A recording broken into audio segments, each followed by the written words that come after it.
Əllamə Təbəətəbai bilirsə Təbrizlidir. Təbrizlidir, Nəcəfdə təhsil alıbdır, Nəcəfdə oxuyub.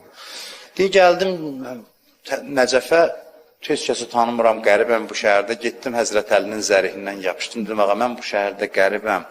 Özün lütf elə, nəzər elə, mənə yol göstər burada. Mən bilmirəm, neyniyim, necə eləyim. Özün mənə sahib ol.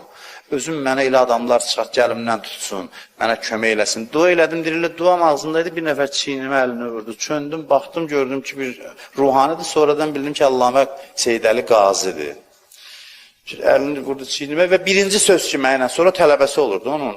İrfan yolunu onun ustadlığı ilə gedir. Birinci söz ki, mənə dedi ki, oğlum, övladım, tələbən tanımıram onu. Dünyada istəyirsən gecə namazı qıl, ahirətdə istəyirsən gecə namazı qıl. İstəyirsən dünyada nəsə əldə eləyəsən, gecə ibadət elə. İstəyirsən ahirətdə nəsə əldə eləyəsən, nə əldə eləmək istəyirsən, dünya və ahirət xeyrindən gecə ibadətindədir o. Yəni, Əllamə Qazinin mənə ilk nəsiyyəti idi, bizim başlandı onunla münasibətimiz ta o apardı Əllamə Təbəətəbaini hansı zirvəyə. Hansı yerə çatdırdı ki, Əllamə özü, ikisi də böyük məqam sahibidir ki, ustadı öz yerində, Əllamə Təbəətəbai da onun elə yolu ilə gedən bir dəyərli alim idi.